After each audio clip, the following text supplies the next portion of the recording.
everyone.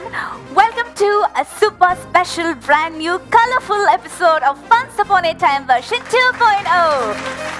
നമ്മുടെ ഈ ചിരിയാത്രയിൽ എന്നും എപ്പോഴും നമ്മോടൊപ്പം ചേരുന്നു നമ്മുടെ ക്യാപ്റ്റൻ ശ്രീ രമേശ് പിഷാരടി. അദ്ദേഹത്തെ ഏറെ സ്നേഹത്തോടെ ഈ ഷോയിലേക്ക് സ്വാഗതം ചെയ്യുന്നു. Let's welcome Ramesh Pisharody.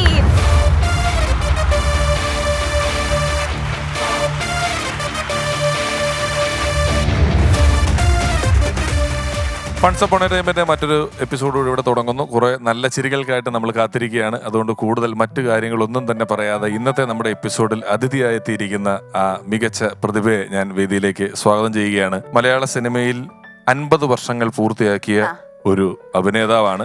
50 വർഷങ്ങൾ പൂർത്തിയാക്കുക എന്ന് പറഞ്ഞാൽ ഒരുപാട് പേരുണ്ട് 50 വർഷമായ നടന്മാർ. പക്ഷെ ഈ 50 വർഷവും അദ്ദേഹം സിനിമകളിൽ അഭിനയിച്ചിട്ടുണ്ട്. മോഹൻദാസ് എന്ന അഭിനയ മോഹി സിനിമയിലെത്തി. അതിനുശേഷം അദ്ദേഹത്തിന്റെ പേര് മാറി. പിന്നീട് മലയാളികളെല്ലാം അദ്ദേഹത്തെ അറിഞ്ഞതും വിളിച്ചതും സ്നേഹിച്ചതും മറ്റൊരു പേരിലാണ്. ഞാനും ഇപ്പോൾ ആ പേരിൽ തന്നെ അദ്ദേഹത്തെ വേദിയിലേക്ക് സ്വാഗതം ചെയ്യുന്നു. ഏറെ ആദരവോടെ ബഹുമാനത്തോടെ ഫൺസ് അപ്പോൺ എ ടൈം എന്ന ഈ പരിപാടിയെ ധന്യമാക്കുന്നതിന് വേണ്ടി സ്വാഗതം ചെയ്യുന്നു ശ്രീ കുഞ്ചൻ ചേട്ടൻ.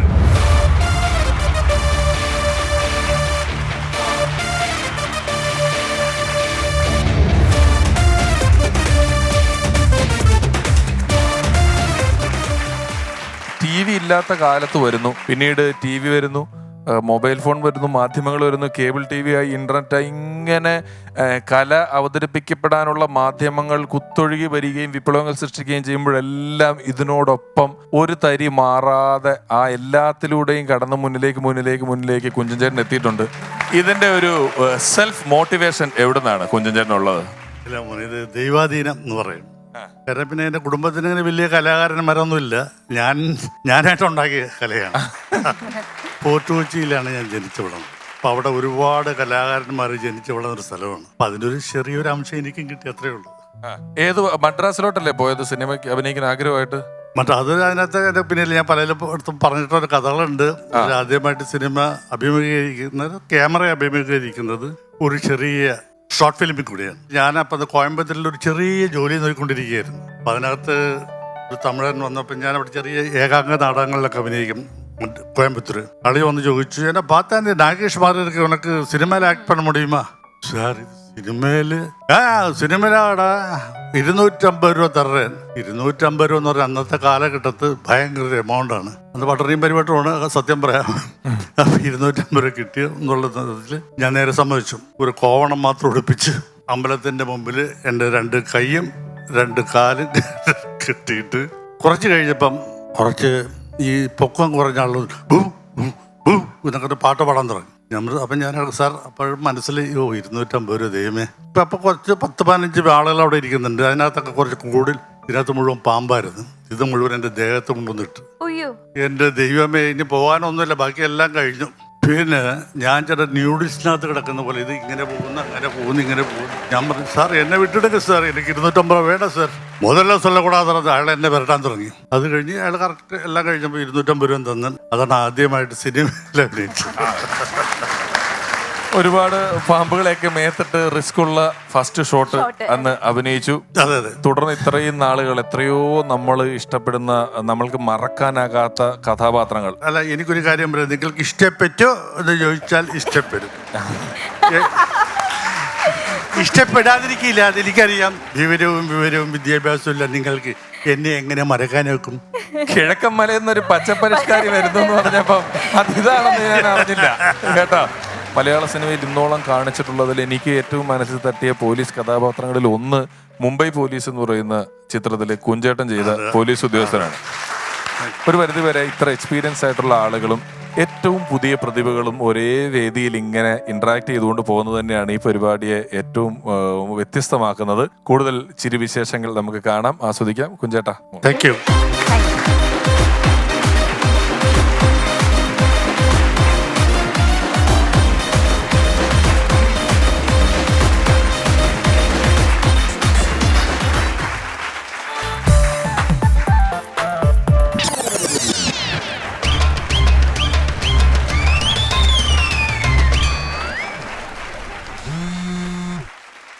ഹലോ,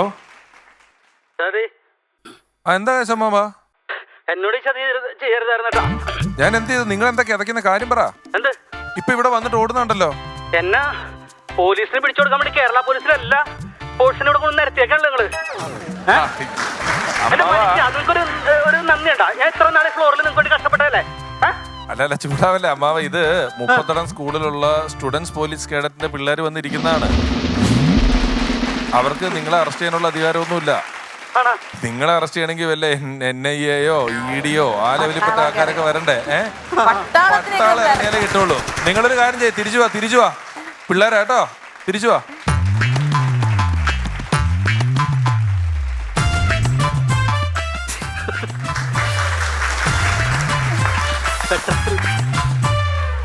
നമസ്കാരം ചേട്ടാ. നമസ്കാരം. നിങ്ങള് തമ്മിൽ അറിയോ? അല്ല, ഞാനത് പറയാൻ വേണ്ടി വരെയായിരുന്നു. ചേട്ടൻ എന്നെ ഓർക്കുന്നുണ്ടോ? നമ്മളന്ന് എവിടെയെങ്കിലും വെച്ച് കണ്ടതായിട്ട്? ഓർമ്മയില്ലല്ലോ. ഇല്ല, കളമശ്ശേരി സീപോർട്ട് എയർപോർട്ട് റോഡിൽ വെച്ച് നമ്മൾ ഒരു മീറ്റ് ചെയ്തായിരുന്നു. Seaport airport റോഡാ? എയർപോർട്ട് റോഡിൽ. ചേട്ടാ അതിൽ യാത്ര ചെയ്തിട്ടില്ല? ആ വഴി യാത്ര ചെയ്തല്ലേ? ചെയ്തിട്ടുണ്ടാവും എന്തായാലും. അന്ന് ചേട്ടൻ വണ്ടിക്ക് പോകുമ്പോ തൊട്ട് ചേർന്ന് ഞാനൊരു സ്കൂട്ടറിൽ വന്നിട്ട് അവിടെ വെച്ച് നമ്മൾ കുറച്ചു നേരം സംസാരിച്ചു. ചേട്ടൻ ഡ്രൈവിംഗ് സംസാരിക്കും പുറത്തു പോകണോ?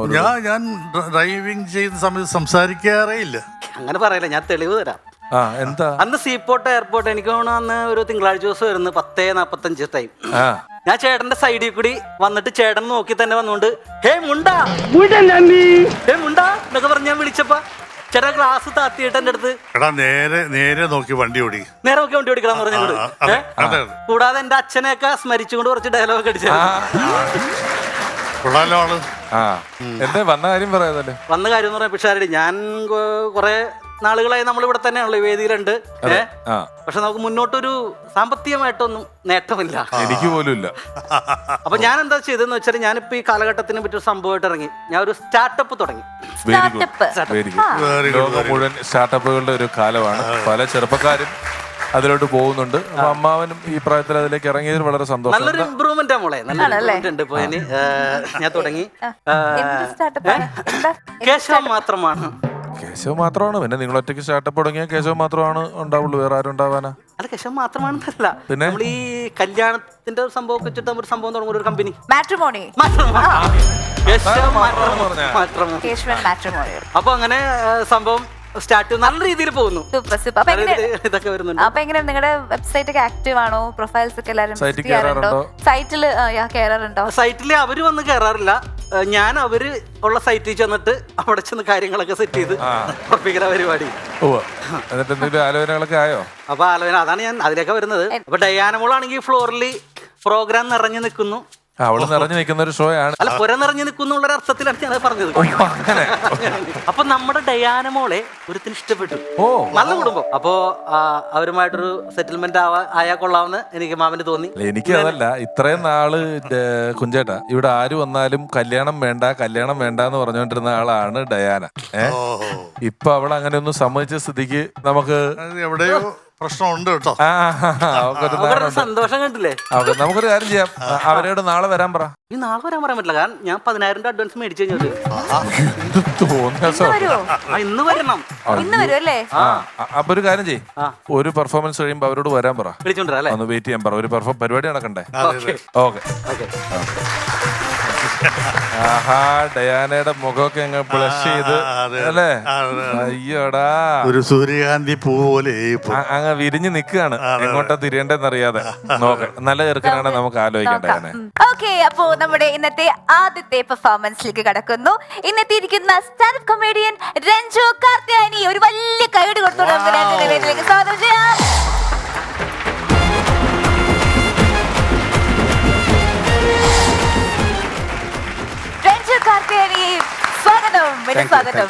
സുഖാണോ?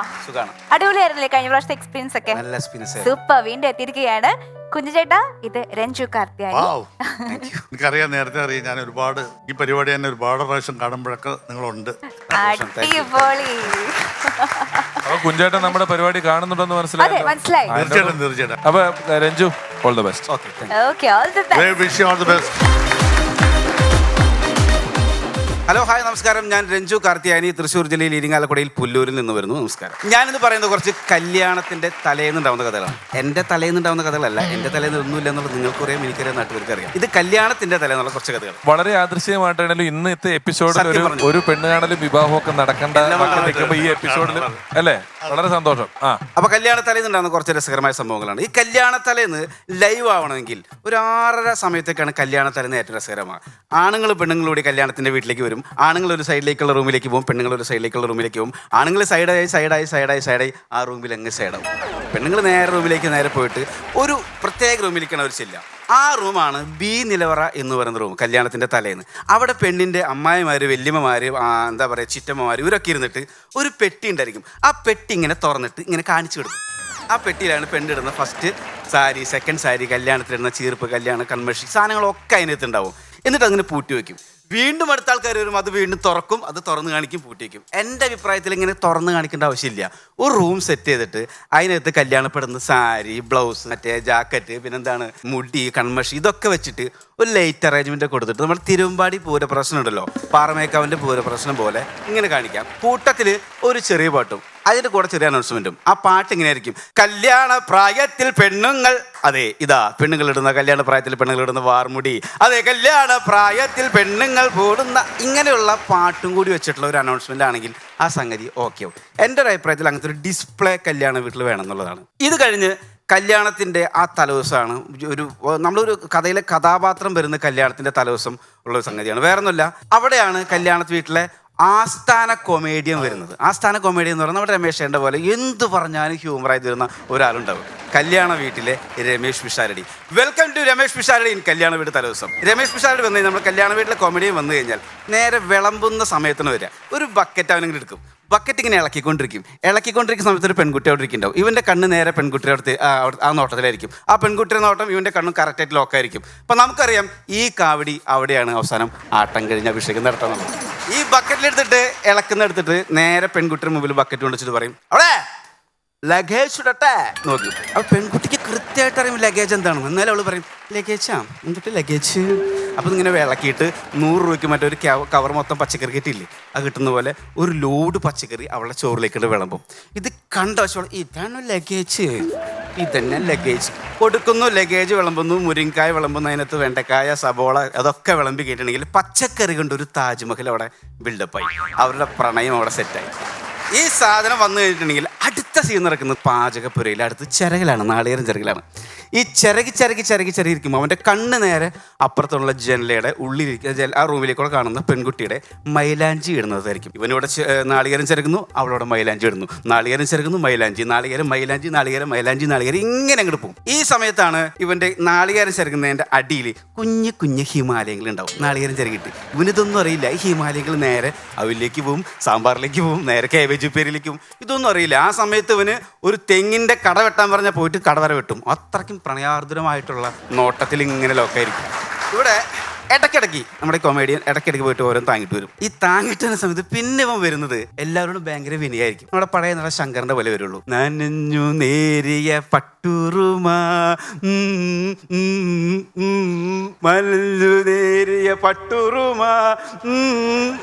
അപ്പൊ ഈ പാട്ട് പിന്നെ എല്ലാവരോടും ഭയങ്കര ശരിയായിരിക്കും. ശങ്കർ പോലെ എല്ലാവരും ശരിയായിരിക്കും. ഇതിന്റെ എൻഡ് എന്ന് പറയുന്നത് ഈ പെൺകുട്ടി കുറേ കഴിഞ്ഞിട്ടുണ്ടെങ്കിൽ ഒരു 2 മണി 3 മണിയാകുന്ന സമയത്ത് പെൺകുട്ടി നേരെ ഡോർ അടച്ചു പോകും. കാര്യം അവളുടെ കയ്യിൽ മൈലാഞ്ചി ഒക്കെ ഉണങ്ങി ടാറിട്ട റോട്ടിൽ പശു ചാണകിട്ട് ഉണങ്ങി കടിക്കുന്ന പോലെ ആയിട്ട് അതുപോലെ ആകുമ്പോൾ ഇവളെന്ത് ചെയ്യും, ആ ഡോർ ക്ലോസ് ചെയ്ത് പോകും.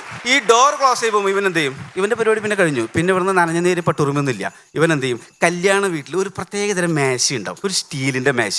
ആ സ്റ്റീലിൻ്റെ മേശയിൽ പുള്ളി ഇങ്ങനെ ഷർട്ടൊക്കെ ഊരി കിടന്നിങ്ങനെ ഉറങ്ങും. ഒരു 3-3:30 സമയമാകുമ്പോൾ ഇവൻ തെർമോക്കോൾ മറ്റേ അടുപ്പിലിടില്ലേ സാറേ, അതുപോലെ ചുരുണ്ടുകൂടി നല്ല തണുപ്പത്തിൽ ഇങ്ങനെ കിടക്കും. അത് കിടന്ന് കഴിഞ്ഞ് പിറ്റേ ദിവസം കാലത്ത് 8 മണിക്ക് പെൺകുട്ടി കൃത്യമായിട്ട് മുല്ലപ്പൂവൊക്കെ വെച്ച് അവൾ നല്ല കൺമഷിക്ക് ഇത് സുന്ദരിയായിട്ട് വന്ന് നിൽക്കുമ്പോൾ ഇവൻ ശങ്കറിൻ്റെ പോലെ ആ മുണ്ട കൊടുത്തിട്ട്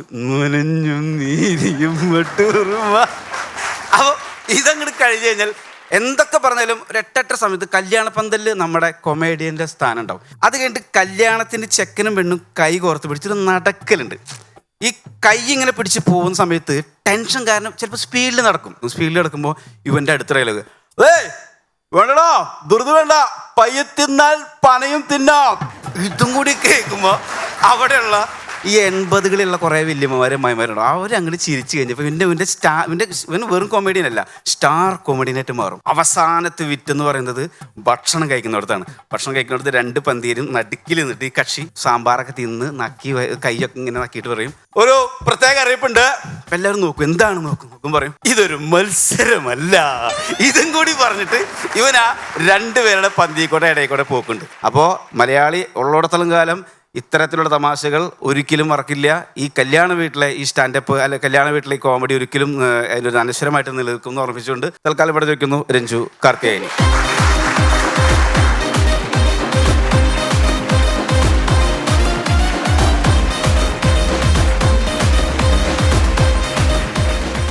സൂപ്പർ പെർഫോമൻസ്, അടിപൊളിയായിരുന്നു. കുഞ്ഞു ചേട്ടാ, രമേശ് ചേട്ടാ, ഹൗ വാസ് ഇറ്റ്? വളരെ ഇഷ്ടപ്പെട്ടു, നന്നായിരിക്കുന്നത്. കാരണം നല്ല ഫ്ലെക്സിബിലിറ്റി ഉണ്ട്, അതാണ്. നീ ഈ കല്യാണ വീട്ടിൽ വന്നിട്ട് ഇതുപോലത്തെ തമാശ പറയുന്ന ആള് രമേശ് ചേട്ടനെ പോലെ ഒരാൾ അവിടെ വരുമെന്ന് പറഞ്ഞത് എനിക്ക് ഞാൻ ഇതുവരെ ഒരിടത്തും പോയി അവൻ എന്റെ പേര് പറഞ്ഞിട്ടാണ് തുടങ്ങുന്നത്.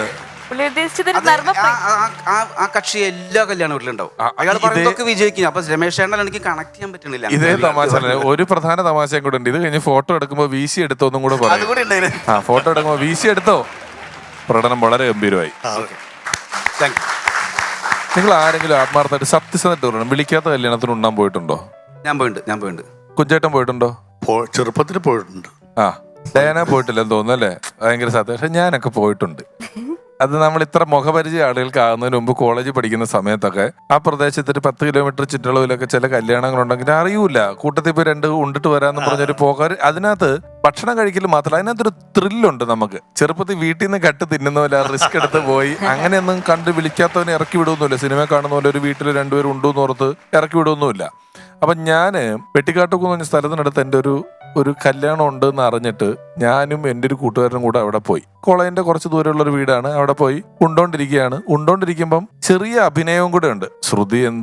ശ്രുതി അരുണും നല്ല മാച്ചാണ്. എന്നൊക്കെ അടുത്തിരിക്കുന്നവൻ കേൾക്കാൻ വേണ്ടിയിട്ട്, ഇവർക്ക് മനസ്സിലാക്കാൻ വേണ്ടിയിട്ട് വെറുതെ ഇനി ആരെങ്കിലും സംശയം തോന്നിയാൽ വേണ്ടല്ലോ എന്നോർത്തിട്ട്, അല്ല ശ്രുതി അരുണും അവരുടെ ഭാഗ്യമാണെന്നൊക്കെ പറഞ്ഞ് പെണ്ണിന്റെയും ചെറുക്കിന്റെയും പേരൊക്കെ പറയും. ഇതൊക്കെ ചെയ്തിട്ട് ഞങ്ങൾ ഉണ്ടോണ്ടിരിക്കുമ്പം ഈ മണവാട്ടി ഇങ്ങ് നടന്നു വരിക ഞങ്ങളുടെ അടുത്തേക്ക്. എന്ന് വെച്ചാൽ അവരെ കല്യാണത്തിന് അവരെ ഇരുത്താൻ വേണ്ടി ഉണ്ണാൻ വേണ്ടി കൊണ്ടുവരുന്ന കൂട്ടത്തിൽ ഞങ്ങൾ ഇരിക്കണ വന്തിയുടെ അങ്ങറ്റത്ത് ഇവർക്ക് കസേര ഒഴിവാക്കിയിട്ട് നീ പെണ്ണിനെയും കൊണ്ട് വരുമോ ഒന്ന് ഉള്ളു കാളി. കാരണം ഈ പെണ്ണ് രൂക്ഷമായിട്ട് നോക്കുന്നുണ്ട്. നോക്കി നേരെ അടുത്ത് വന്നിട്ട് എന്നെ നോക്കിയിട്ടേ രമേശ് ഏട്ടാ എന്നൊരു വിളി. എന്റെ കൂടെ കോളേജ് ജൂനിയറായിട്ട് പഠിച്ച പെണ്ണ്, അവളുടെ കല്യാണത്തിനാ പോയി നിൽക്കുന്നത്. അവർക്ക് എന്നെ മനസ്സിലായി.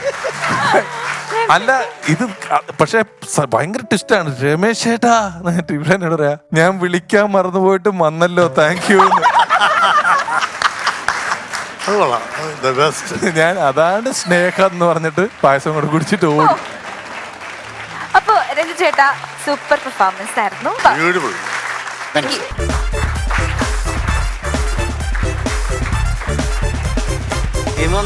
എന്തോ മറ്റേ നമ്മൾ പറഞ്ഞ പാർട്ടി എത്തിയിട്ടുണ്ട്. അമ്മാവ നമ്മുടെ കൂടെയുള്ളൊരു പെങ്കൊച്ചാണ്, അതുകൊണ്ടാണ് ഇതിനൊക്കെ സമ്മതിക്കുന്നത് കേട്ടോ. ഞാനങ്ങനെ ചെയ്യും, ഞാനെല്ലാം നല്ലതിനല്ലേ. 2 കാര്യമാണ്. ഒന്ന് നിങ്ങളുടെ സ്റ്റാർട്ടപ്പിന്റെ ആദ്യത്തെ കല്യാണം, 2 നമ്മുടെ ഡയാനയുടെ കല്യാണം. തീർച്ചയായിട്ടും അല്ലേ കുഞ്ചൻ ചേട്ടാ? അതാണ്. അവര് വന്നിട്ട് അവരെ വിളിക്കാറ് നമുക്ക് വിളിച്ചോ. അതേ എന്തിനെങ്ങനെ കാണിച്ചിട്ട് പോരും നിങ്ങളുടെ വീടല്ലേ ഇനി ഇത്.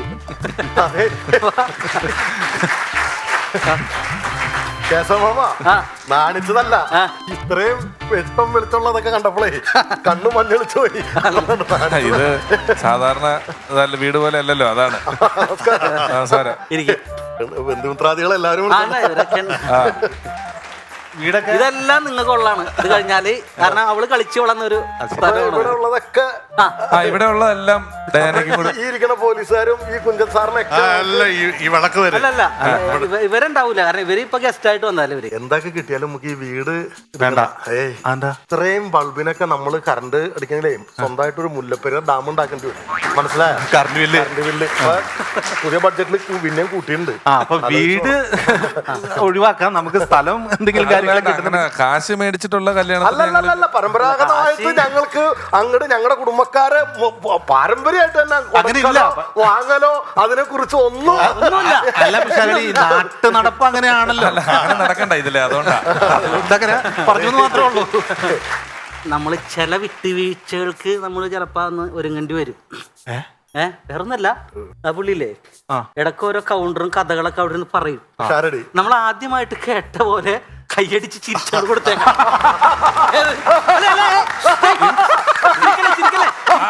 കേശവ മാമ ഇത്രയും ചിരിച്ചൊരു തമാശ അവരെന്തോ പറഞ്ഞല്ലോ. എന്താ ഇപ്പൊ പറഞ്ഞത്? എന്തോ തമാശ എന്തോ പറഞ്ഞല്ലോ. അവര് ചിരിക്കുന്ന എന്താ പറഞ്ഞത്? ഇപ്പൊ എന്താ പറഞ്ഞത്? ഇതൊന്നും പറഞ്ഞല്ലോ. ചിരിക്കല്ലേ? ഇപ്പൊ ചിരിച്ചു കഴിഞ്ഞാൽ നിങ്ങൾ ആക്ട് ചെയ്യണമെന്ന് പുള്ളി വിചാരിക്കും.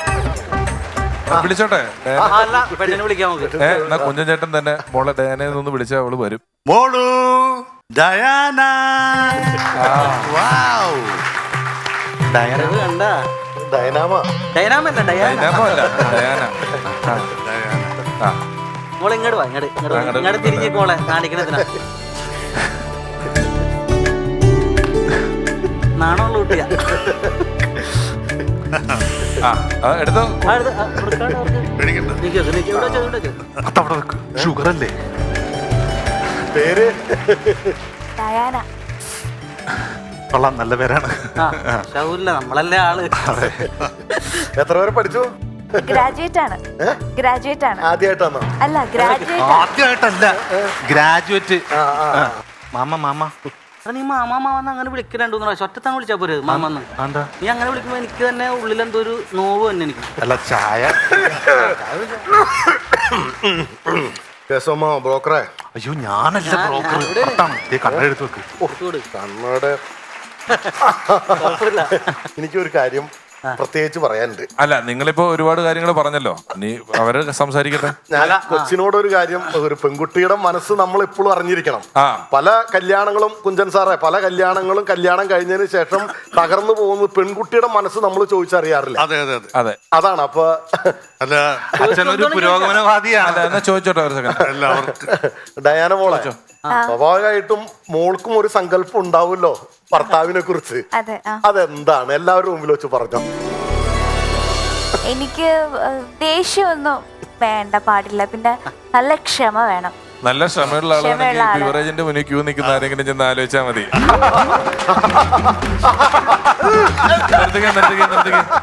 ഇത് ആ ബിവറേജിന്റെ തമാശക്കുള്ള ശരിയല്ല. നിങ്ങൾ ആക്കി ചിരിക്കുന്ന പോലെ എനിക്ക് തോന്നുന്നുണ്ട്.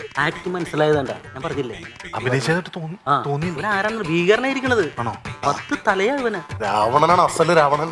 വിശന്ന് കയറി ആർത്തിയോടെ വന്ന് ഞങ്ങൾക്ക് കുടിക്കാൻ ഒരു കപ്പ് ചായയും തിന്നാൻ ലഡുവും തന്ന ആ കൊച്ചിന്റെ മനസ്സുണ്ടല്ലോ, അതാണോ ഞങ്ങൾക്ക് കിട്ടുന്ന ഏറ്റവും വലിയ സ്ത്രീധനം. ഈ വയ്യാത്ത പട്ടി കയ്യാലെ കയറേണ്ട ഒരാവശ്യമില്ല കേട്ടോ. നിർത്തിയത് ഞങ്ങൾക്ക് കുറച്ച് കാര്യങ്ങൾ ചോദിക്കാനുണ്ട്. മോന്റെ വിദ്യാഭ്യാസം ഇതുവരെ ഉണ്ട്? അല്ല, ഞാൻ ബിടെക് ആണ്. എന്തോ? ബിടെക് ആണ്. ബിടെക് ആണല്ലേ? എത്ര വയസ്സായി? 35. എത്ര രൂപ ശമ്പളം കിട്ടുന്നുണ്ട്? ശമ്പളം ഒരു 40. Daily wages? ഡെയിലി അല്ല, മന്ത്ലി കിട്ടുന്നുണ്ട് അല്ലേ? പഠിച്ചു കഴിഞ്ഞ് ഇമ്മീഡിയറ്റ് തന്നെ ജോലി കിട്ടി അല്ലേ? ജോലി കിട്ടി. വീട്ടില് നിങ്ങൾ രണ്ടുപേരും മാത്രം അങ്ങനെയാണ്? അല്ല, എന്റെ ഭാര്യയും പിള്ളേരും ഉണ്ട്. ആരാത്? അല്ല, എന്റെ ഭാര്യയും പിള്ളേരും. മൂത്തവൻ 7, രണ്ടാമത്തവൻ 5. എടോ, താൻ എന്നെ തോന്നിയ പറയുന്നത് തനിക്കൊരു ഭാര്യയും 2 പിള്ളേരും ഉണ്ടായിട്ടാണോ രണ്ടാമത് പെണ്ണ് കാണാൻ വേണ്ടി വന്നത്? അവനല്ല, പിന്നെ എനിക്കാണ്. ഞാനാണ് ചെക്കൻ. അച്ഛൻ്റെ കൂടെ പഠിച്ചല്ലോ. അതിനെന്താ കുഴപ്പം? വിലാസിനി മരിച്ചതിന് ശേഷം ഞാനൊരു പെണ്ണ് കെട്ടാതെ ഏകനായിട്ട് നടക്കാറുണ്ട്. അപ്പോഴാണ് ഇവനൊരു പെണ്ണിനെയും കെട്ടി എന്റെ കുടുംബത്ത് വന്നത്. അപ്പൊ എനിക്കൊരു പൂതി തോന്നി. ഇത് നടക്കൂല. അല്ല, ഞാനപ്പോ നീ എന്തിനാ പിന്നെ എന്റെ 10,000 രൂപ മേടിച്ചെടുത്ത? എന്റെ 10,000 രൂപ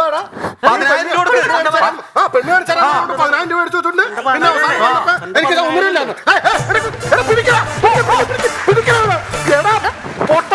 അവനല്ല എന്നെ പിടിക്കാൻ. മോളെ, ആ സ്റ്റെപ്പ് വരെ ഒന്ന് ഈ അമ്മാവനെ ഉണ്ടാക്കി തരുമോ? അപ്പൊ ഞങ്ങൾ തനിയെ പോയാ മതി. ഇതാ ഞാൻ പറഞ്ഞു, എനിക്കൊരു കൂട്ടു വേണോ.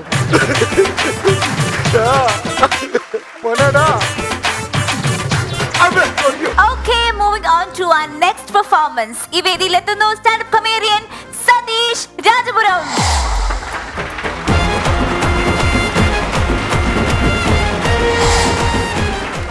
Welcome Satheesh Rajapuram. Thank you. ഈ രാജപുരം എന്നൊരു സ്ഥലം ശരിക്കും എവിടെയായിട്ട് വരും? കാസർഗോഡ് ജില്ലയിലെ ഒരു കാസർഗോഡ് മലയോര ജില്ലയിലെ. മേഖലയാണ് രാജപുരം. സൂപ്പർ. ഓ, സ്റ്റാൻഡപ്പ് കോമഡി മുൻപ് ചെയ്തിട്ടുണ്ടോ? ഇത് ആദ്യത്തെ വേദിയാണോ? ഞാൻ ഇവിടെ ആദ്യമായിട്ടാണ്. ആ, അതായത് ഇതിനു മുമ്പ് ഈ പണി ചെയ്തിട്ടുണ്ടെന്നുള്ളതാണ് പറഞ്ഞിരുന്നത്. അതെ അതെ അതെ. ഇല്ല പണി ചെയ്തിട്ടില്ല. അപ്പൊ ഇവിടെ ആദ്യമാണെന്ന് പറഞ്ഞത് വേറെ എവിടെ സ്റ്റാൻഡപ്പ് കോമഡി ചെയ്തോണ്ടല്ലേ? ഇല്ലല്ലോ, ഒരു സ്ഥലത്തും ചെയ്തില്ല രമേശ് ചേട്ടാ. ഇതാണ് ഇത് ഏറ്റവും ആദ്യമായിട്ടാണ്. ആദ്യമായിട്ടാണ്. ഓ ഓക്കെ, അപ്പോ ഒരു കിടുക്കാച്ച പെർഫോമൻസ് പ്രതീക്ഷിക്കുകയാണ്. All the best. എന്റെ പേര് സതീഷ് രാജപുരം. എന്റെ വീടിനടുത്തുള്ള രവിയേട്ടൻ പാടുന്ന ഒരു പാട്ടോട് കൂടി നമുക്ക് ഇന്നത്തെ പരിപാടി ആരംഭിക്കാം. പൊളിക്കും. വാസു വാസു നീ വേഗം വാട, 100 ഷെയർ താടാ, ഒരു 100 ഷെയർ താടാ, കയ്യിൽ കാശു കുറവായതു കൊണ്ടൊരു 100 ഷെയർ താടാ, 100 ഷെയർ താടാ, 2 തുള്ളി ഉള്ളി ചെല്ലാഞ്ഞിട്ട് 2 ദിവസം കഴിഞ്ഞേ, വീട്ടിൽ വെച്ചൊരു MC ബോട്ടിൽ അമ്മായപ്പൻ മോന്തി, ഒറ്റയ്ക്കങ്ങ് മോന്തി. നിങ്ങളെല്ലാരും വിചാരിക്കും ഇത് ഞാൻ പാടുന്ന പാട്ടാണ്. എന്നാ ഞാൻ ഒരു കാര്യം പറയാട്ടോ, ഇത് ഞാൻ പാടുന്ന പാട്ടല്ല. എൻ്റെ വീടിനടുത്തുള്ള രവിയേട്ടൻ സ്ഥിരം പാടുന്ന ഒരു പാട്ടാണ് ഈ പാട്ട്. ഇപ്പൊ നിങ്ങൾക്ക് ഏകദേശം രവിയേട്ടനെ കുറിച്ച് നിങ്ങൾക്ക് ഒരു ഏകദേശം ഒരു ഐഡിയ കിട്ടിക്കാണും, ഇല്ലേ? കിട്ടിയിട്ടുണ്ടോ? എല്ലാവർക്കും കിട്ടിയിട്ടുണ്ടോ? പ്രത്യേകിച്ച് രവിയേട്ടൻ എന്ന് പറഞ്ഞാൽ നാട്ടിൽ ഒരാളെയും രവിയേട്ടന് പേടിയില്ല. പക്ഷെ പേടിയില്ലത് ആകെ കാട്ടിലെ പാമ്പാ. ഏകദേശം 6 മണി ആയിക്കഴിഞ്ഞാൽ രവിയേട്ടൻ നാട്ടിലെ പാമ്പും ആവും. ഇങ്ങനത്തെ ഒരവസ്ഥയാണ് രവിയേട്ടന്. ഒരു ദിവസം രവിയേട്ടൻ്റെ മൂത്തമ്മനെയും കൂട്ടിയിട്ട് പ്ലാസ്റ്റിക് സർജറി ചെയ്യാൻ വേണ്ടി ഡോക്ടറിന്റെ അടുത്തേക്ക് പോയി. അപ്പൊ പോകുന്ന സമയത്ത് ഡോക്ടറിനോട് രവിയേട്ടൻ ചോദിച്ചു, അല്ല ഡോക്ടറെ, ഈ പ്ലാസ്റ്റിക് സർജറിക്ക് ഏകദേശം എത്ര പൈസ ആവും? ഡോക്ടർ പറഞ്ഞു ഏകദേശം ഒരു 2 ലക്ഷം റുപ്യ മതി എന്ന് പറഞ്ഞു. അപ്പൊ രവിയേട്ടൻ പറഞ്ഞു, 2 അല്ല, നിങ്ങൾക്ക് 3 ലക്ഷം റുപ്യ വരെ ഞാൻ തരാം. പക്ഷെ ഒരു കാര്യമുണ്ട്, നിങ്ങൾ എന്തായാലും വലിയമ്മരെ പ്ലാസ്റ്റിക് സർജറി ഒക്കെ ചെയ്യുമല്ല, ചെയ്ത് കഴിഞ്ഞിട്ട് ആ ബാക്കിയില്ല പ്ലാസ്റ്റിക് എനക്കൊന്ന് തരണം. കാരണം വീട്ടിൽ വലിയൊരു വെള്ളം വീഴുന്ന ഒരു ഭാഗമുണ്ട്, ആ ഭാഗത്തൊന്നും അത് വലിച്ചു കെട്ടാനാ എന്ന് പറഞ്ഞ ആൾക്കാരാണ് നമ്മൾ രവിയേട്ടന് പ്രത്യേകിച്ച് അങ്ങനെ നാട് മൊത്തം നടക്കുന്ന ആളാണ്. നടക്കും, അതുകൂടാണ്ട് വണ്ടിയിലെല്ലാം പോകുന്ന ആളാണ്. അപ്പൊ രവിയേട്ടൻ പോകുന്നതെന്ന് വെച്ചാൽ എപ്പോഴും കൂടുതൽ യാത്ര ചെയ്യുന്നത് വെച്ചാൽ കാറിലാണ്. മൂപ്പറെ കാറിലെ യാത്ര ചെയ്യും. രവിയേട്ടന് മറ്റൊരു പ്രത്യേകത ഉണ്ട്, കാർ ഓടിക്കുന്ന സമയത്ത് മൂപ്പർ ഫസ്റ്റ് ഗിയറും സെക്കൻഡ് ഗിയറും മാത്രമേ ഇടൂ, വേറെ ഒരു ഗിയറും മൂപ്പർ ഇടില്ല. അപ്പം ഇത് നാട്ടുകാരെല്ലാം മനസ്സിലാക്കി, ഇയാൾ എന്താ ഈ ഫസ്റ്റ് ഗിയറും സെക്കൻഡ് ഗിയറും മാത്രം ഇടുന്നു. എന്നിട്ട് നമ്മളെ ബാലേട്ടൻ ചോദിച്ചു, അല്ല രവിയേട്ടൻ, നിങ്ങളെന്താ ഈ ഫസ്റ്റ് ഗിയറും സെക്കൻഡ് ഗിയറും മാത്രം ഇടുന്നു? അപ്പം രവിയേട്ടൻ പറഞ്ഞു, ഞാൻ ഫസ്റ്റ് ഗിയറും സെക്കൻഡ് മാത്രമേ ഇടൂ, ഫസ്റ്റ് സെക്കൻഡ് ഇങ്ങനെ ഇട്ട് ഒരു 3-4 കൊല്ലം കഴിയുമ്പോൾ എന്താകും തരിക, ഈ ഫസ്റ്റ് ഗിയറും സെക്കൻഡ് ഗിയറും മോശമാകും. ആ മോശമായി കഴിഞ്ഞാലേ ഞാൻ 3rd-ഉം 4th-ഉം ഇടുമെന്നാണ് രവിയേട്ടൻ പറഞ്ഞിട്ടുള്ളത്. അങ്ങനെ ഇരിക്കുന്ന ഒരു സമയത്ത് നിന്ന് രവിയേട്ടൻ, നമ്മളെ ടൗണാണ്, അടുത്തുള്ള ടൗണാണ് രാജപുരത്തു നിന്ന് എന്തോ അർജന്റായിട്ട് രവിയേട്ടൻ വീട്ടിൽ പോകണം. അങ്ങനെ രവിയേട്ടൻ നല്ല സ്പീഡിൽ കാറിൽ ഇങ്ങനെ പോയിക്കൊണ്ടിരിക്കുകയാണ്. ഇങ്ങനെ പോയിക്കൊണ്ടിരിക്കുന്ന സമയത്ത് ഈ കാറിന്റെ പുറകിൽ വേറെ ഒരു കാറുണ്ട്. രവിയേട്ടനാണെങ്കിൽ പാട്ടൊക്കെ കേട്ട് ഇങ്ങനെ പോകുന്നു. അപ്പൊ പുറകിലെ കാറുകാരുണ്ട്, ഹോൺ അടിക്കുന്നുണ്ട്. രവിയേട്ടൻ അതൊന്നും മൈൻഡ് ചെയ്യാണ്ട് ഇങ്ങനെ 100 പാഞ്ഞോട്ടിരിക്കുകയാണ്. പെട്ടെന്ന് നമ്മളെ പുഞ്ചക്കര സ്കൂളിന്റെ അടുത്തുന്ന സമയത്ത് രവിയേട്ടൻ വലത്തോട്ട് ഒറ്റ തിരിക്കുന്ന സമയത്ത് ഈ പുറകിലെ കാർ വന്ന് ഇടിക്കാനാകുന്ന സമയത്ത് പെട്ടെന്ന് തന്നെ അതിൽ നിന്ന് ഒരാൾ ഇറങ്ങി വന്നിട്ട്, ഈ എന്ത് പരിപാടിയാടോ കാണിക്കുന്നേ, നിനക്കൊരു മര്യാദയില്ലേ? ഒന്നുമില്ലെങ്കിൽ നീ ഇങ്ങോട്ട് തിരിയുന്ന സമയത്ത് ഇൻഡിക്കേറ്ററെങ്കിലും ഇടണ്ടേന്ന്. അപ്പൊ രവിയേട്ടൻ പറയുന്നു, ഞാൻ എന്തിനാ ഇടുന്ന്? ഈ വലത്തോട്ട് തിരിഞ്ഞ എന്റെ വീടാന്ന് ഈ നാട്ടുകാർക്ക് മൊത്തം അറിയാം, പിന്നെ ഞാൻ എന്തിനോടോ വെറുതെ ഇൻഡിക്കേറ്റർ ഇടുന്നു? ഇങ്ങനെയുള്ള രവിയേട്ടനെ ഒരു ദിവസം ഞാൻ വീട്ടിൽ കാണാൻ വേണ്ടി പോയി. ഞാൻ വീട്ടിൽ കാണാൻ പോകുമ്പോൾ രവിയേട്ടൻ ഇങ്ങനെ ഉമ്മറത്ത് ഇങ്ങനെ ഇരിക്കുന്നുണ്ട്. എന്നിട്ട് ഞാൻ രവിയേട്ടനോട് ചോദിച്ചു, അല്ല രവിയേട്ടാ, നിങ്ങളെ ഓള് ഓമന കെട്ടി എവിടെ പോയി? ഓള് 2 ദിവസമായിട്ട് ഓളെ വീട്ടിൽ പോയിരിക്കുന്നതാണ്. അപ്പൊ ഓള് വീട്ടിൽ പോയിരിക്കുന്ന സമയത്ത് നിങ്ങൾക്ക് മനസ്സിൽ ബേജാറൊന്നുമില്ലേ? ബേജാറെല്ലാം ചെറുങ്ങനെ ഉണ്ട്. എന്നാൽ ഈ ബേജാറ് മാറ്റാൻ വേണ്ടിയിട്ട് ഞാനൊരു സാധനം അവിടെ കൊണ്ടുവച്ചിട്ടുണ്ട്. മണവാട്ടി എന്ന് പറഞ്ഞൊരു സാധനം അവിടെ ഞാൻ കൊണ്ടുവച്ചിട്ടുണ്ട്. അപ്പൊ ഈ സാധനം അടിച്ചു കഴിഞ്ഞാൽ ഒരു 2 തുള്ളി നാരങ്ങയില് ഒരു 90 വെച്ചിട്ട് ഒരു 3 പ്രാവശ്യം അടിച്ചു കഴിഞ്ഞാൽ രാത്രി ആയി കഴിഞ്ഞാൽ വല്ലാത്ത ഓള നമ്മളെ തലക്ക്. അങ്ങനെ ഓള ആയിരിക്കുന്ന സമയത്ത് ഏകദേശം ഒന്നല്ല ഒരു 9 മണവാട്ടിമാര് നമ്മളെ ചുറ്റും ഇങ്ങനെ വന്നിരിക്കുന്ന ഒരു ഫീലാ. അങ്ങനെ ഇരിക്കുന്ന സമയത്ത് ഞാൻ വിചാരിച്ചു, എന്നാ പിന്നെ ഓൾ ആടെ തന്നെ ഇരിക്കട്ടെ എന്ന് ഞാനും വിചാരിച്ചിട്ടുണ്ട്. ഒരിക്കൽ ഞാൻ ചോദിച്ചു, അല്ല രവിയേട്ടാ, നിങ്ങൾക്ക് എങ്ങനെ ഈ രവി എന്ന് പേര് കിട്ടിയെന്ന്? അപ്പൊ രവിയേട്ടൻ എന്നോട് പറഞ്ഞു, അതിലെന്താ കാര്യമുള്ളത്? എടാ, പണ്ടത്തെ കാലത്ത് എന്ന് വെച്ചാൽ പേരെങ്ങനെ ഇടുന്നത്? അച്ഛന്റെ പേരും അമ്മരെയും പേരുടെയും ആദ്യത്തെ അക്ഷരങ്ങൾ കൂട്ടിയിട്ടാണ് നമുക്ക് എന്താ പേരിടുന്നത്. എന്റെ അച്ഛന്റെ പേരെന്താ? രമേശ്. അമ്മയുടെ പേരെന്താ? വിമല. അങ്ങനെ രമേശ് ഇത് വിമല, അങ്ങനെ ഇത് രണ്ടും കൂടിയിട്ട് എനിക്ക് രവി എന്നൊരു പേര് കിട്ടി. ഭാഗ്യത്തിന് അന്ന് എൻ്റെ അച്ഛൻ്റെ പേര് നാരായണനും അമ്മയുടെ പേര് യാമിനി ആകാത്തത് ഭാഗ്യമായിപ്പോയി. അങ്ങനെ ആയിക്കഴിഞ്ഞാൽ നിങ്ങളൊന്ന് ഓർത്ത് നോക്കുക, എൻ്റെ പേരെന്താന്ന്. ഈ നാട്ടുകാർ മൊത്തം എന്നെ നായാന്ന് വിളിക്കൂലായിരുന്നോ? എന്നിട്ട് അങ്ങനെ ഇരിക്കുന്ന രവിയേട്ടനോട് ഞാൻ ചോദിച്ചു, രവിയേട്ടാ നിങ്ങൾ ഞായറാഴ്ച ഫ്രീ ആണെങ്കിൽ അടുത്ത ഞായറാഴ്ച നമുക്കൊന്ന് പാലസ് കാണാൻ വേണ്ടിയിട്ട് തിരുവനന്തപുരം ഒന്ന് പോയാലോ എന്ന് ചോദിച്ചു. നിനക്കെന്താണ് നട്ടഭ്രാന്തുണ്ടാ? ആടെ ഒന്നും പോകേണ്ട ഒരു ആവശ്യമില്ല. ഞാൻ പറയാം നമുക്ക് പാലസ് വീട് ഇരുന്നിട്ട് കാണാന്ന് പറഞ്ഞു. നീ നേരെ വെള്ളരിക്കുണ്ട് ബീവറേജ് പോവാ. ആടെ പോയിട്ട് റോയൽ പാലസ് എന്ന് പറഞ്ഞൊരു സാധനമുണ്ട്. ആ സാധനം നേരെ വാങ്ങിയിട്ട് വരാം. വാങ്ങിയിട്ട് വന്നിട്ട് ഒരു 2 എണ്ണം വിട്ട് കഴിഞ്ഞിട്ട് ഒരു 1-1.5 മണിക്കൂർ കഴിയുന്ന സമയത്തില്ല മോനെ, നമുക്ക് എറണാകുളത്തിലെ ബോൾഗാട്ടി പാലസ് മുതൽ അങ്ങ് താജ്മഹൽ വരെ വീണ്ടും കുത്തിരുന്ന് കാണാന്നാണ് എനിക്ക് പറയാനുള്ളത്. ഇതാണ് എൻ്റെ നാട്ടിലെ രവിയേട്ടൻ.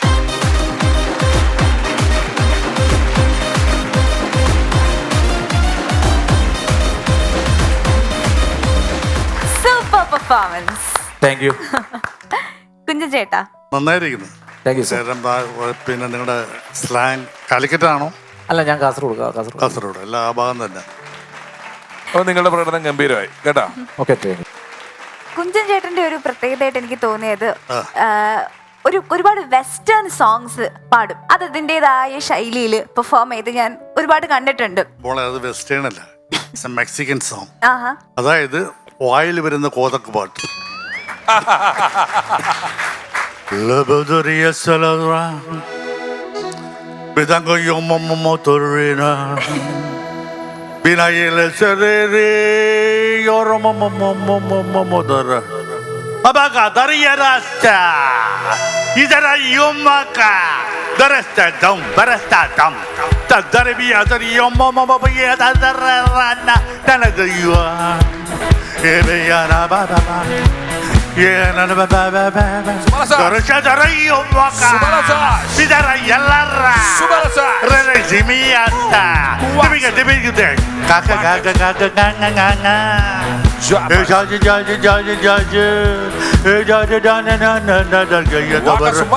Jaji. Severita Riyama. അടിപൊളി. താങ്ക് യു സതീഷേട്ടാ. Once Upon a Time version 2.0 special segment the excellence award. ഹാസ്യകലാ ലോകത്തിന് വാല്യുബിൾ കോൺട്രിബ്യൂഷൻസ് നൽകിയ കലാകാരന്മാരെയാണ് നമ്മൾ ഈ സെഗ്മെന്റിൽ ആദരിക്കുന്നത്. നമ്മുടെ ഇന്നത്തെ അതിഥിയെ എത്തിയിരിക്കുന്നത് പാരഡി ഗാന രചനയിൽ അദ്ദേഹത്തെ നമുക്ക് ലെജൻഡ് എന്ന് തന്നെ വിളിക്കാം. അദ്ദേഹത്തെ തീർച്ചയായിട്ടും നമുക്ക് ഉസ്താദ് തന്നെ വിളിക്കാം. ഒരുപാട് പാരഡി ഗാനങ്ങൾ നമുക്ക് സംഭാവന ചെയ്തിട്ടുണ്ട്. മാത്രമല്ല സിനിമകളിലും നല്ല നല്ല വേഷങ്ങൾ ചെയ്തിട്ടുണ്ട്. ഒരുപാട് സ്നേഹത്തോടെ നമുക്ക് Once Upon a Time വേദിയിലേക്ക് സ്വാഗതം ചെയ്യാം ശ്രീ കൊച്ചിൻ മിമി.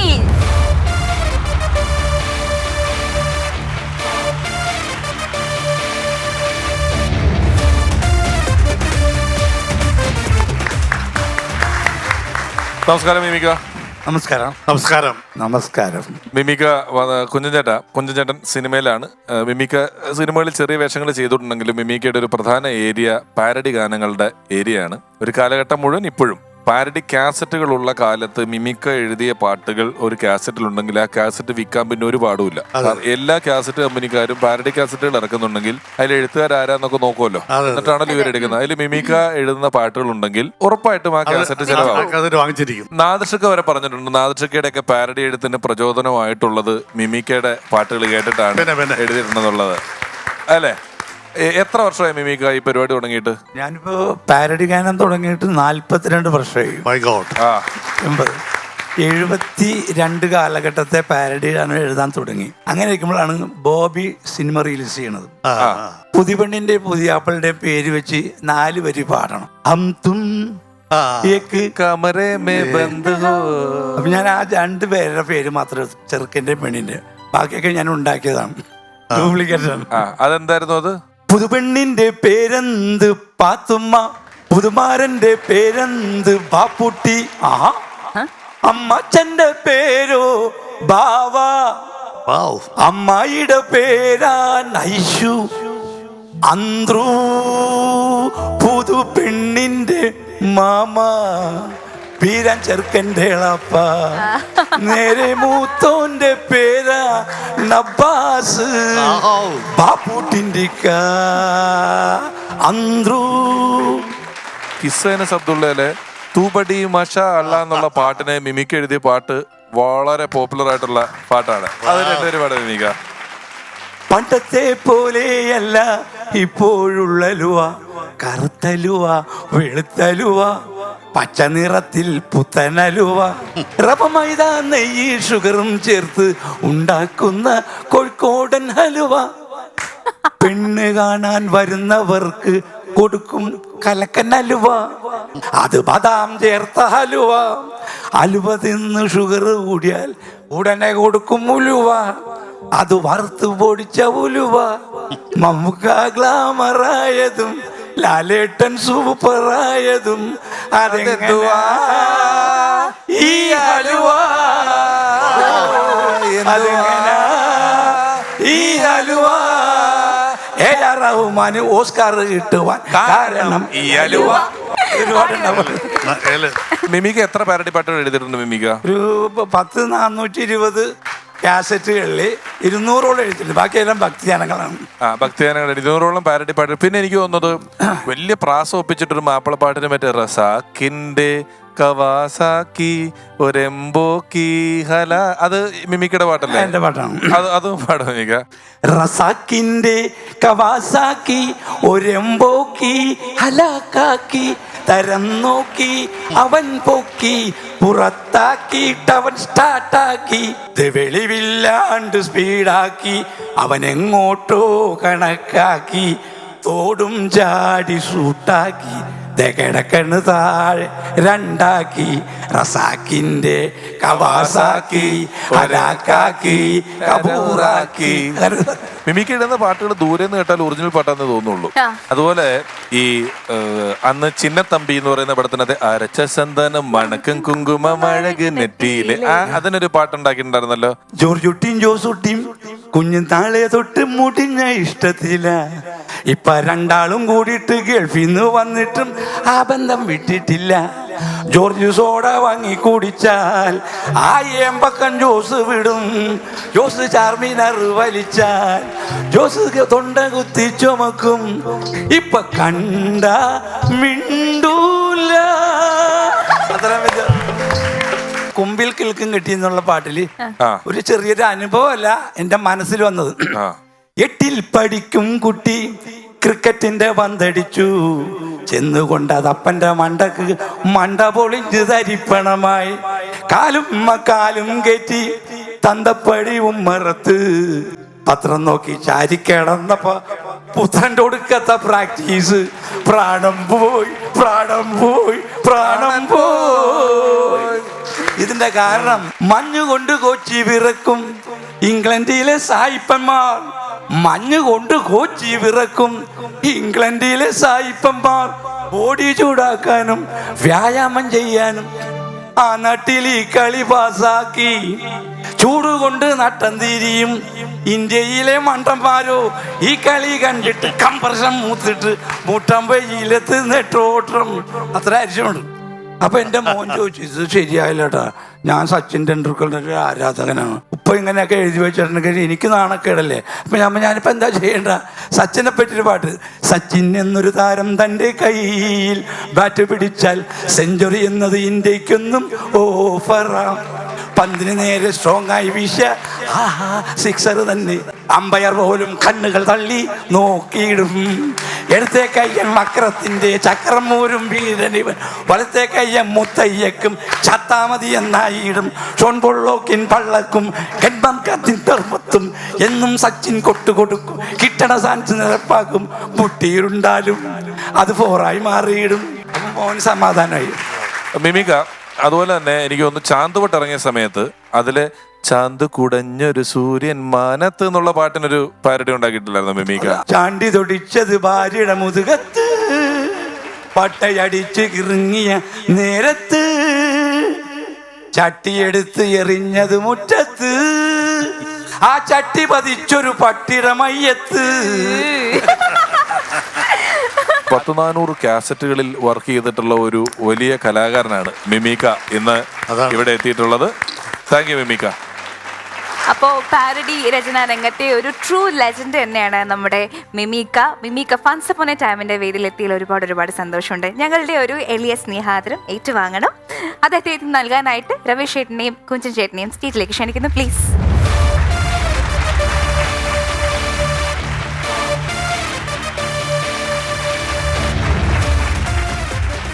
ശ്രീ കൊച്ചിൻ മിമിക്ക, അദ്ദേഹത്തിന്റെ സാന്നിധ്യം തന്നെ ഈ പരിപാടിയെ മറ്റൊരു തലത്തിലേക്ക് കൊണ്ടുപോയി. നമ്മുടെ ബാല്യ കൗമാരങ്ങളിൽ, എന്റെയൊക്കെ ഒരു കാലഘട്ടത്തിൽ വളർന്നവരുടെ ബാല്യ കൗമാരങ്ങളിൽ ഒരുപാട് ചിരി പടർത്തിയ, വെറുതെ കാസറ്റുകൾ കേൾക്കുക, കേട്ട് പഠിക്കുക, പഠിച്ച ശേഷം അത് മറ്റു സ്ഥലങ്ങളിൽ പോയി അവതരിപ്പിക്കുക തുടങ്ങിയ ഒരുപാട് കാര്യങ്ങൾ ചെയ്തതിന് പിന്നിൽ ശബ്ദ സാന്നിധ്യമായി നിലകൊണ്ട, എഴുത്തിന്റെ സാന്നിധ്യമായി നിലകൊണ്ട ഒരു വലിയ പ്രതിഭയാണ് കൊച്ചിൻ മിമിക്ക. സാന്നിധ്യം കൊണ്ട് ഈ പരിപാടിയെ ധന്യമാക്കിയിൽ നന്ദി അറിയിച്ചുകൊണ്ട് ഞങ്ങളുടെ ഒരു ആദരവ്.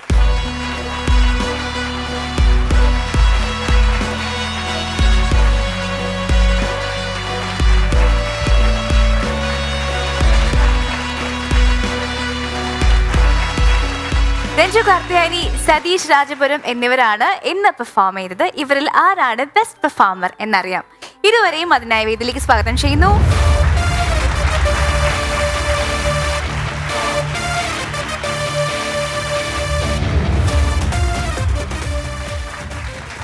രണ്ട് മികച്ച പ്രതിഭകളാണ് ഇന്നത്തെ എപ്പിസോഡിൽ മാറ്റുരച്ചത്. ഒരുപാട് ചിരി കാഴ്ചകൾ നമ്മൾ കണ്ടു. ഡയാനെ കല്യാണം നമുക്ക് മറ്റൊരു എപ്പിസോഡിൽ സെറ്റ് ചെയ്ത് തരാം, അല്ലേ ചേട്ടാ? ഡേറ്റ് മാറ്റി വെച്ച് കൊടുക്കാം. ഇന്നത്തെ എപ്പിസോഡിലെ മികച്ച ബെസ്റ്റ് പെർഫോമറായിട്ട് തിരഞ്ഞെടുത്തിരിക്കുന്നത് രഞ്ജു കാർത്തിയാനി.